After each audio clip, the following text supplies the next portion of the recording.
नोएडा में रहने वाले सॉफ्टवेयर इंजीनियर युवराज की कार डूबने से हुई मौत के मामले में 4 दिन बीत जाने के बाद मामले में पुलिस ने बड़ी कार्रवाई करते हुए नामजद बिल्डर अभय कुमार को गिरफ्तार कर लिया है। नॉलेज पार्क थाना पुलिस ने जांच के बाद अभय कुमार को गिरफ्तार किया। पुलिस का कहना है कि इंजीनियर की मौत के मामले में उनकी भूमिका सामने आने के बाद ये कार्रवाई की गई है। नोएडा में सॉफ्टवेयर इंजीनियर की डूबने से हुई मौत का मामला दिनों दिन तूल पकड़ता जा रहा है। हादसे के बाद नोएडा अथॉरिटी के कार्यप्रणाली पर सवाल उठने लगे थे। परिजनों और स्थानीय लोगों का कहना है कि अगर मौके पर सुरक्षा के सही इंतजाम होते तो इस जानलेवा घटना को रोका जा सकता था। 4 दिन बाद भी कार को बाहर नहीं निकाला जा सका। हादसे के 4 दिन बाद भी प्रशासन वाहन को बाहर नहीं निकाल पाया है। ये दुर्घटना रात करीब 11:45 पर हुई थी। इसके बाद युवराज करीब 2 घंटे तक मदद के लिए आवाज लगाता रहा। सूचना मिलने पर रात करीब 12:06 पर फायर ब्रिगेड को कॉल किया गया और 12:25 पर 3 दमकल वाहन घटनास्थल पर पहुंच भी गए थे। पूरी रात चले रेस्क्यू के दौरान तड़के 3:30 से 4 बजे के बीच एसडीआरएफ की टीम पहुंची, लेकिन कोई सफलता हाथ नहीं लगी। बता दें, युवराज पेशे से सॉफ्टवेयर इंजीनियर थे जो अपने परिवार के साथ ग्रेटर नोएडा के सेक्टर 150 की एक सोसाइटी में रहते थे। बीते शुक्रवार की रात जब वो गुरुग्राम में स्थित अपने ऑफिस से वापस घर लौट रहे थे तो हादसे का शिकार हो गए और हादसा ऐसा जिसने सभी को सोचने पर मजबूर कर दिया। दरअसल घने कोहरे की वजह से युवराज की कार अनियंत्रित हो गई और एक छोटे से नाले के दीवार तोड़कर एक निर्माणाधीन मॉल के परिसर में जा गिरी, जहां करीब 20 से 30 फीट तक पानी भरा हुआ था। युवराज करीब 2 घंटे तक फंसे रहे, लेकिन मदद न मिलने की वजह से वो कार समेत पानी में डूब गए। उनकी जान चली गई। युवराज की पोस्टमार्टम रिपोर्ट में भी बड़ी जानकारी सामने आई है। पोस्टमार्टम रिपोर्ट में पुष्टि हुई है कि युवराज की मौत दम घुटने और कार्डियक अरेस्ट की वजह से हुई है।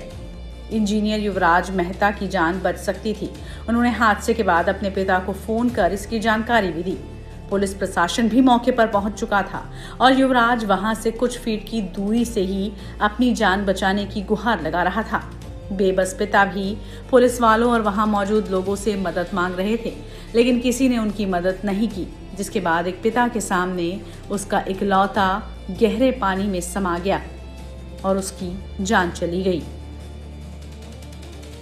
तो मैं तुरंत जिस अवस्था में था वहां से उठकर सीधा दौड़ पड़ा, बाहर आया और एक कैब जा रही थी उसको पकड़ा, उसको रिक्वेस्ट किया कि मुझे ले चलो, एक नाला है एस पार्कवे से आगे, वहाँ मेरा बेटा फंसा हुआ है।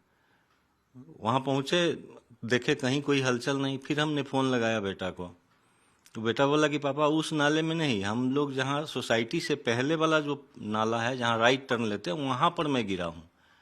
फिर वापस आया, फॉग इतना गहरा था कि वो कार वाला चलाने से मना कर दिया। फिर उसको मैंने रिक्वेस्ट किया, बहुत हाथ जोड़े, तो धीरे धीरे वो किसी तरह टटोलते हुए आगे बढ़ा। फॉग काफ़ी घना था। तो फिर वहाँ उस पॉइंट पर पहुँचे वो, फिर वहाँ से मैंने उसको फ़ोन लगाया कि बेटा अब मैं आ गया हूँ, कहाँ पर हो? तो फिर उसने वो लाइट जला के इंडिकेट किया कि वहाँ लाइट भी धुंधला नज़र आ रहा था। ये जो फ्लैश लाइट टॉर्च फोन की जो इस्तेमाल करके, फिर वहाँ से पता चला कि वो कहाँ पर है। फिर हमने 112 पर पुलिस को डायल किया और वहाँ से पुलिस की टीम अब कितने टाइम, हमको लगता है आधा घंटे में पहुँच गई।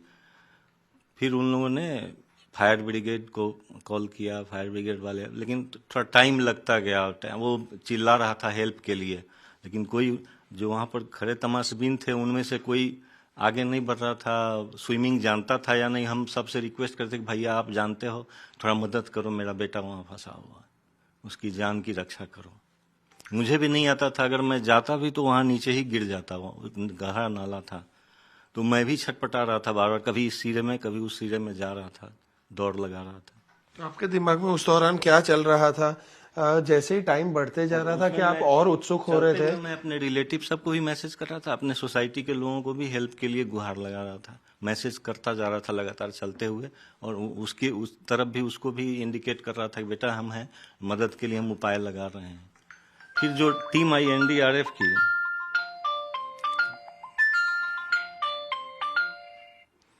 मदद के लिए जब मैं उसमें ये कर रहा था तो फिर एनडीआरएफ की टीम आई, लेकिन उनके पास पूरा इंफ्रास्ट्रक्चर नहीं था। वो केवल रस्सी के सहारे जाना चाह रहे थे, जो कि वहां पहुंच नहीं रही थी। उनके पास डाइवर या स्विमर होना चाहिए था, या बोट से वहां एक्सेस कर सकते तो मेरी बेटे की जान बचाई जा सकती थी, जो कि संभव नहीं हुआ। सर इस दौरान क्योंकि कोहरा तो बहुत ज्यादा था ही, तो कहीं ना कहीं उसकी गलती नहीं कि उसने टर्न मिस कर दिया, लेकिन जो एडिक्वेट रोड मार्कर्स और लाइट्स होने चाहिए थे, तो कहीं ना कहीं आपको लगता है कि प्रशासन, अगर वो रहता तो ये इंसिडेंट होता ही नहीं। उस स्ट्रेटवे वो ड्राइव इसलिए किया कि कोई इंडिकेटर सामने उसको मिला नहीं जहां से उसको राइट टर्न लेना था, तो इसी तरह वो हादसे का शिकार हुआ।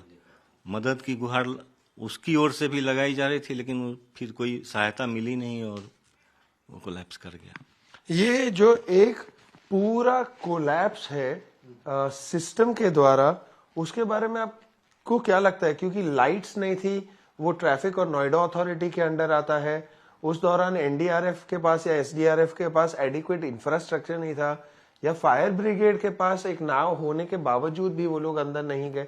सो ये मिलके अगर आज काम करते तो शायद युवराज हमारे बीच होता। और एसडीआरएफ की टीम और एनडीआरएफ की टीम जो लास्ट में 4 बजे के आसपास आई भी, और उनको पूरा प्रिपरेशन करने में 6 बज गया।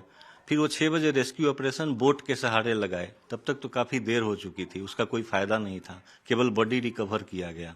एक्चुअली जिस समय सहायता की आवश्यकता थी उस समय उनके पास न बोट था, न कोई डाइवर या स्विमर था जिससे हमारे बेटे की जान बचाई जा सके। सर मेरा आखिरी सवाल है कि इस दौरान एक व्यक्ति है मुनिंदर नाम का, जो पानी में कूद गया था, वो एक डिलीवरी एजेंट है, उसे हम एक्सीडेंट की साइट पर भी मिले। उनके बारे में आप क्या कहना चाहिए, जो अपनी खुद की जान की परवाह ना करते हुए 35 से 40 मिनट वो ठंडे पानी में घुस गया और आगे जाने का प्रयास किया, उसने ढूंढने का भी। थैंकफुल टू हिम, उसने हिम्मत दिखाई और उसने डाइव किया और आगे तक गया, लेकिन तब तक मेरा बेटा गाड़ी के साथ ड्राउन हो चुका था, डूब चुका था।